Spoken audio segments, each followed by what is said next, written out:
Video शुरू करने से पहले चैनल को सब्सक्राइब कर लें और बेल आइकन का बटन दबा दें ताकि आपको आने वाली सारी वीडियोस मिलती रहें। अस्सलाम वालेकुम दोस्तों, मेरा नाम अरसलान खान है। हमारा जो दिमाग या जो माइंड है ना, वो एक इंतहाई डरपोक चीज़ है। ये जिस चीज़ को समझ नहीं ना पाता, जो उसकी समझ में नहीं आती, ये उससे डरना शुरू हो जाता है, उससे खौफ ज़्यादा होना शुरू हो जाता है। उसको इसको फिर जल्दी पड़ जाती है, इसको किस तरह मैं एलिमिनेट करूँ। बिल्कुल इसी तरह जिस तरह हमारे मुल्कों में मॉब्स होते हैं, या आप इंसानी तारीख कभी पढ़े ना, रिलीजियसली स्पीकिंग, जिस तरह बीइंग ए मुस्लिम, हमारे जितने भी प्रॉफिट्स जो हैं वो जब भी आते थे वो उस इलाके के लिए एक अलग बात बोलते थे। ठीक है, जिस तरह लोग जो हैं सितारों की परस्तिश करते थे, सूरज की परस्तिश करते थे, बुत परस्त। तो जब आके वहाँ पर एक डिफरेंट चीज़ इंट्रोड्यूस की जाती थी, ठीक है, एक रिलीजन जो उनको दिया जब जाता था, उनके साथ हम सब लोग हिस्ट्री में जानते हैं। वो आप वैसे हिस्ट्री पढ़ना शुरू कर दें, आप रिलीजियस हिस्ट्री पढ़ना शुरू कर दें, दोनों में आपको मिलेगा कि कितना मुश्किल होता था, क्योंकि लोग कॉम्प्रिहेंड नहीं कर पाते थे और कहते थे बस, उसके लिए लड़ते थे लोग, ठीक है, कि इस चीज़ को एलिमिनेट कर दिया जाए। बट वो जो नई चीज़ आती थी वो इतनी स्ट्रॉन्ग होती थी, वो एलिमिनेट नहीं हो सकते, ठीक है। तो रेजिस्ट होता था, पर लोग यकदम, इसी तरह हमारे जो दिमाग है ना, वो यकदम डर जाते हैं इस तरह चीज़ों को लेके, जिसको हम कॉम्प्रिहेंड नहीं कर पाते, जो हमारी समझ में नहीं आ रही होती। आहिस्ता आहिस्ता जब समझ आना शुरू हो जाती है, हम उसको अडॉप्ट करना शुरू होते हैं और हमारी ज़िंदगियों का हिस्सा भी बन जाते हैं। बिल्कुल इसी तरह जैसे वक्त गुजरता गया, गलीलियो आ गया, साइंस आना शुरू हो गई जब, तो गलीलियो के साथ हम लोगों ने क्या किया, मतलब प्रीस ने उसके साथ क्या किया, हम अपनी ये कहते हैं जो शुरू के, हम ऐसे तो बड़े प्राउडली कहते हैं कि हमारा जो है शुरू में मुस्लिम साइंटिस्ट बड़े आए थे, तो कभी हम अगर हिस्ट्री को थोड़ा सा प्रोब करें, आपको पता चलेगा कि हमने अपने मुस्लिम साइंटिस्ट के साथ किया क्या था। और अगेन मसला वही था, बात रिलीजन की या साइंस की नहीं थी, बात ये थी कि इंसान इर्तिका कर रहा था, वो चीज़ों को समझना शुरू हुआ था, ठीक है। पहले स्पिरिचुअली समझना शुरू किया, फिर हमने साइंस तो मैटर के ऊपर वर्क है ना, जो रिलीजन होता है वो तो हमारा स्पिरिचुअल एक जर्नी है।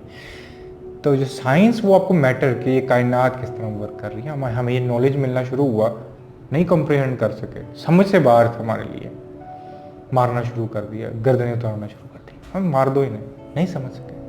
फिर आहिस्ता आहिस्ता क्या हुआ, जैसे जैसे इंसान ने इसको समझना, हमारे माइंड्स जो हैं उसको समझना शुरू हुए, कॉम्प्रिहेंड करने लगे, यार हम तो इसको अपनी ज़िंदगियों को आसान बना सकते हैं इसको यूज़ करके, ठीक है। उस नॉलेज को आज हमने यूज़ किया, तो आहिस्ता आहिस्ता जिस तरह निश्चय बोलते हैं ना, आहिस्ता आहिस्ता इंसान सुपर ह्यूमन की तरफ जा रहा है। खैर एक डिफरेंट टॉपिक है, बट पॉइंट ये था कि जिस चीज़ को हम समझ नहीं सकते उससे हम खौफज़दा हो जाते हैं, उससे हम भागते हैं, और हमें होता है कि इसको किसी तरीके एलिमिनेट कर दिया जाए। बिल्कुल इसी तरह अकेलापन है, लोनलीनेस, हम इसको समझ नहीं पाए, हम रुकते ही नहीं है कि इसको समझ सकें। आप अकेले बैठे हो, आप मोबाइल निकाल लो, आप कुछ ना कुछ चाहिए, ठीक है।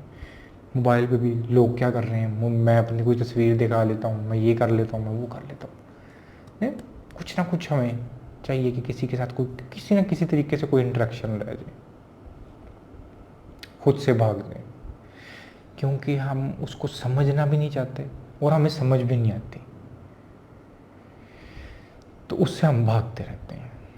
बट एक ना जर्मनी के अंदर, वैसे तो उस साइड के ऊपर बहुत कम मिस्टिक्स आए हैं कंपैरेटिवली, यहाँ पर जो है हमारा जो कॉन्टिनेंट है ना, इस मामले में बड़ा रखेज रहा है ये सारा, चाइना, ये कहते हैं सारा इंडिया, पाकिस्तान, ये ईरान, ये आगे आप टर्की तक चले जाओ, फिर मिस्र, ये सारा जितना भी एरिया है ना, ये सब में सूफीज़म एक्सप्लोर करता आ रहा है, ठीक है, स्पिरिचुअलिज्म, बुद्ध थे, मतलब हर तरफ बहुत सारे मिस्टिक्स आए हैं। बट वेस्ट वाली साइड पे ज़्यादा काम मैटर के ऊपर हुआ है, साइंस के ऊपर, इसलिए वो साइंटिफिक साइंस वाइज तो बहुत आगे हैं आज हमसे, बट क्या कहते हैं स्पिरिचुअली जो वर्क हुआ है वो सारा इधर हुआ, मतलब अंदर की साइंस के ऊपर जो वर्क है ना वो मोस्टली इस खित्ते में हुआ। बट बहुत कम ऐसे नाम है जो हम वहाँ पर ले सकते हैं कि वहाँ पर आए थे। तो जर्मनी में एक ऐसा इंसान, एक मिस्टिक ऐसा आया, उसका नाम था मेस्टर एक्हार्ट। ठीक है, आप कभी इसको पढ़िएगा, बुक्स भी हैं मेस्टर एक्हार्ट की। मिस्टिक थे, दरवेश थे, मलंग थे। कहते हैं एक दफ़ा वो बैठे हुए ना अपनी मस्ती में बैठे हुए, अकेले बैठे हुए थे। लोग ज़ाहिर उनसे प्यार भी करते थे, मिस्टिक्स, आपको उनका हो रहा ही ऐसा होता है, हर इंसान उनसे प्यार करता है। तो कोई शख्स था, वो अपने काम पे जा रहा था, उसने देखा कि वो एक्हार्ट अकेले बैठे हुए हैं, मैं इनको कंपनी दे देता हूँ। उसने अपने से भला सोचा, तो वो आके ना एक्हार्ट के साथ बैठ गया। मैंने एक्हार्ट को कहा, वैसे तो मैंने किसी काम जाना था पर मेरे से देखा नहीं गया, आप अकेले बैठे हैं, मैंने सोचा तो आपको थोड़ी सी कंपनी दे दूँ। एक्हार्ट की जो लाइन है ना वो बड़ी और तरह, उसने कहा यार मैं अपनी कंपनी में बड़ा मस्त बैठा हुआ था, मैं अपने साथ बड़ा खुश बैठा हुआ था, तूने आके मुझे अकेला कर दिया। दोबारा, मैं अपनी मस्ती में अपने साथ बड़ा खुश बैठा हुआ था, महाराज आपने मुझे मेरे साथ बैठ के मुझे अकेला कर दिया। ये कौन सी फीलिंग है जिसके अंदर आप इतने मस्त अपने साथ बैठे हुए हैं? दो चीजें। सबसे पहली चीज, हम अपने साथ राजी नहीं है, हमें दूसरों की अप्रूवल्स चाहिए, दूसरों का, दूसरे। अपने साथ आप जिस दिन राजी हो जाओगे आपको दूसरे की जरूरत ही नहीं रहेगी। बट अपने साथ आप किस तरह राजी हो सकते हैं? अपने साथ कोई वक्त गुजारे तो आप उसके साथ राजी होंगे, अपने आप को कुछ समझें तो आप राजी होंगे ना। तो हम क्या ऐसा कर सकते हैं कि हम अपने साथ राजी भी हों और ये जो अकेलापन है ये प्रोडक्टिव हो सके, हम इसको समझ सकें, ठीक है, इससे भागे नहीं, इसको खूबसूरत बना सकें। ये तो मतलब स्पिरिचुअली तो एक अलग चीज़, बट मैं अगेन इन लोगों को भी, आप हमेशा एक चीज़ याद रखना, कभी अगेन आप हिस्ट्री प्रोब करेंगे ना, इंसान ने जब भी कोई इर्तिकाई मराहल या इवॉल्व हुआ है किसी भी चीज़ में, साइंटिफिकली हो, स्पिरिचुअल हो, किसी भी सेंस में, वो जो ब्रेक थ्रू हुआ है ना हमेशा, जैसे बोलते हैं ब्रेक थ्रू होना, वो अकेले हुआ है, वो अकेलेपन में हुआ है, सॉलिट्यूड में हुआ है। निकोला टेस्ला बोलता था कि आपका जो दिमाग है ना, अगर आप उसको प्रॉपरली ट्यून कर लो ना कायनात के साथ, ये एंटीना है आपका, ठीक है, तो आपको यूनिवर्स मैसेजेस देना शुरू कर देगी। तो आपने देखा नहीं कितने स्पिरिचुअल लोग, या स्पिरिचुअल छोड़ें, मुझे नाम भूल गया, एक शख्स था, मैं ना थोड़ा सा इसको दोबारा याद करके मैं आपको बताऊंगा। एक बंदा था जिसने फर्स्ट टाइम जो है ना, वो एक किसी चर्च में काम करता था लड़का, और उससे बड़ा शौक था, उसको मुझे नाम क्रीटो समथिंग था, किसी को याद हो तो आप कमेंट में मुझे बता दीजिएगा, वरना मैं ना थोड़ा सा उसको याद करके ना वो सर्च करके दोबारा मैं या कमेंट में नीचे लिख दूंगा। उसको ना कायनात को देखने का बड़ा शौक था कि ऊपर पता नहीं क्या होता हो जाए। उस ज़माने में कोई माइक्रोस्कोप्स या होती इस तरह को कोई वो सॉरी दूरबीनें वगैरह इस तरह की कोई चीज़ तो थी नहीं, तो किस तरह देखता। बट कहते हैं कि वो ना, उसने एक दिन ख्वाब देखा, वो कहता है मैंने ख्वाब देखा कि मैं एक जगह जा रहा हूँ, सामने काला पर्दा लगा हुआ है। कहते जैसे ही मैंने उस पर्दे को उठाया ना, तो मेरे सामने पूरी कायनात आ गई। और कहते उसने जो ऊपर, जिस तरह हमारा ये पूरा सोलर सिस्टम वर्क कर रहा है, ये सारी जो जो चीज़ बताई थी ना, वो बड़ी एग्जैक्ट थी, और कई 100 साल बाद जाके अंदाज़ा लगाया कि उसने ये ख्वाब में सब कुछ देखा था, जो कि सब कुछ बिल्कुल सच है। तो इसी तरह ही आपको मैसेजेस रिसीव होते हैं। ये कुछ सुपर नेचुरल चीज़ नहीं है, ये एनर्जीज फ्लोट हो रही हैं इस कायनात के अंदर, हो सकती हैं, आपके ऊपर भेद खुलते हैं। आइंस्टाइन ने जो आज से 100-150 साल पहले जो कुछ कह दिया हुआ है, चाहे वो गॉड पार्टिकल हो, चाहे वो कहते हैं स्ट्रिंग थ्योरी हो, चाहे वो अभी ये कहते हैं ग्रेविटी के ऊपर, वो जो जो कुछ बोल के गया हुआ है, आज इतनी तरक्की, और पिछले 100 साल में जितनी इंसान ने तरक्की तेज़ी से की है, इंसान की तरीके तो खैर अब वो तो बड़ी छोटी सी बात है क्या ना, कि कभी भी इंसान ने नहीं की, इतनी तेज़ी से तरक्की हुई है साइंस में। और आइंस्टाइन ने जो चीज़ें पेपर पे करके दे दी हैं, वो आज हम इतने सॉफ्टवेयर और सब कुछ के बाद जाके सिर्फ प्रूव करते हैं कि उसने यार उस टाइम ये सब कुछ बोला था।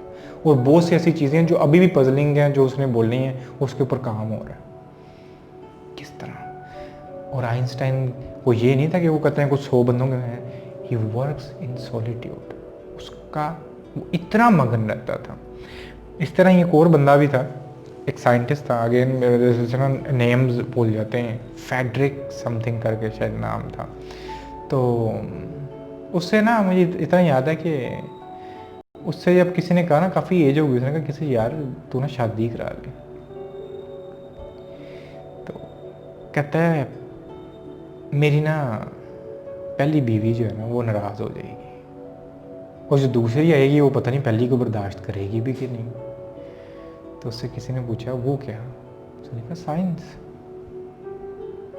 मेरी पहली बीवी यही। और ट्रस्ट में जितने भी स्पिरिट, आप सुकरात को देख लें, उसकी मैरिज लाइफ कैसी थी,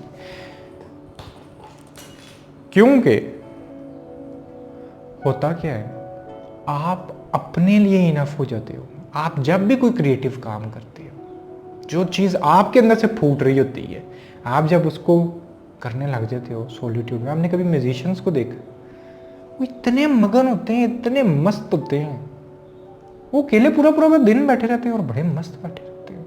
आई नो देम, मैं रहा हूँ, मैं देखे हैं।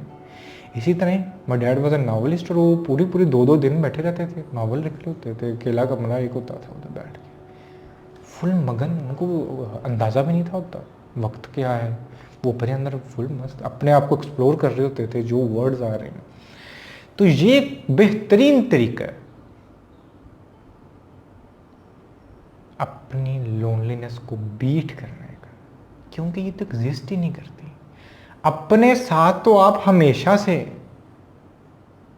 दूसरा तो कभी आपके साथ था भी नहीं। इस जिस्म के अंदर आप अकेले ही बैठे हुए और आपके साथ कोई नहीं है। सो आपके पास अगर कोई कंपनी है, वो अपनी ही है,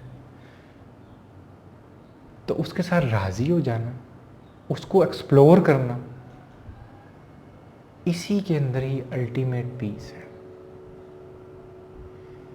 उस पीस को हासिल करें और भागे नहीं, ठीक है। हो सके तो बी क्रिएटिव, देखें आपके अंदर किस चीज़ की आवाज़ आ रही है, उस तरफ जाना शुरू कर दें। देखना आपकी ज़िंदगी कितनी खूबसूरत हो जाएगी। आज के लिए तो नहीं।